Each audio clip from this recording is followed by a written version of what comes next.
ভূমিকম্পে ফরিদপুর শহরের গোয়ালচামর সরকারি প্রাথমিক বিদ্যালয়ে বিভিন্ন স্থানে ফাটল দেখা দেয় একটি শ্রেণীকক্ষ পরিত্যক্ত ঘোষণা করা হয়েছে। বাধ্য হয়ে খোলা আকাশের নিচে ক্লাস করতে হচ্ছে শিক্ষার্থীদের। এছাড়া ভবনটি অনেক পুরনো হওয়ায় খসে পড়ছে পলেস্তারা। বৃষ্টি হলে ছাদ থেকে পড়ে পানি। ফরিদপুর জেলা রিপোর্টার জাহিদুর রহমানের পাঠানো তথ্য ছবিতে ডেস্ক রিপোর্ট।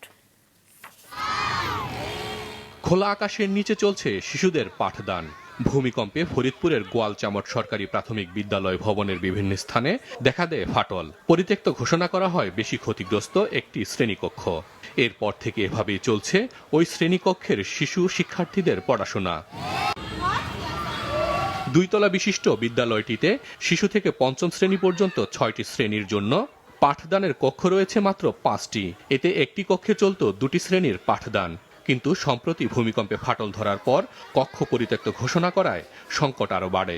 আমাদের এখানে দেখেন ম্যাম, অনেক ভূমিকম্প হয়েছে, অনেক এখানে ভেঙে গিয়েছে।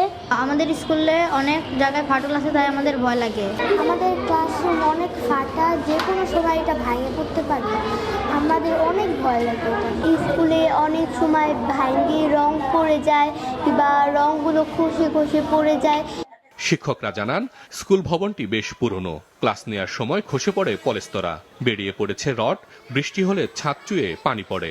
ভয়ে ভয়ে ক্লাস করতে হচ্ছে শিক্ষক শিক্ষার্থীদের। বর্তমানে যে ভবনে আমরা রয়েছি সেই ভবনটা আগে যতটুকু ভাঙা ছিল তার চাইতে এই ভূমিকম্প হওয়ার ফলে সেই ফাটলগুলো ধীরে ধীরে বেড়ে যাচ্ছে। আমাদের স্কুলটা তো এমনিতেই ঝুঁকিপূর্ণ, আমরা ঠিকমতো তো ক্লাস নিতে পারি না। 2টো শ্রেণীকক্ষ আমরা একসঙ্গে করে ক্লাস নিই। স্কুলের বিল্ডিং এর খুবই খারাপ অবস্থা, যেমন এই যে ফাটলগুলো রয়েছে, ভূমিকম্পের পরে সেটা আরো বেড়ে গেছে। আমরা সবসময় একটা আতঙ্কে থাকি ছোট্ট বাচ্চাদের ভবিষ্যৎ নিয়ে।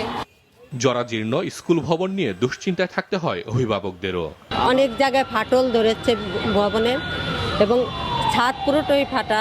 বৃষ্টি হলে জল পড়ে আমাদের বাচ্চারা ভিজে। এখানে যে বড় একটা বেলি বোর্ড আছে, এটা খুব ঝুঁকিপূর্ণ, এটাও আমাদের অনেক ক্ষয়ক্ষতি হতে পারে। উপজেলা শিক্ষা কর্মকর্তা জানান, নতুন ভবন নির্মাণে ব্যবস্থা নেওয়া হচ্ছে।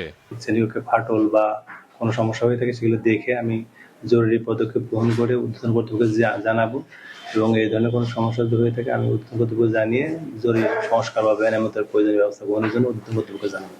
এদিকে বিদ্যালয়ের মাঠে রয়েছে একটি বড় বিলবোর্ড। ভূমিকম্প বা ঝড়ে যে কোনো মুহূর্তে ভেঙে পড়ে দুর্ঘটনা ঘটাতে পারে এটি। দ্রুত বিলবোর্ডটি অপসারণের দাবি শিক্ষক শিক্ষার্থী ও অভিভাবকদের। মাছরাঙা নিউজ ডেস্ক।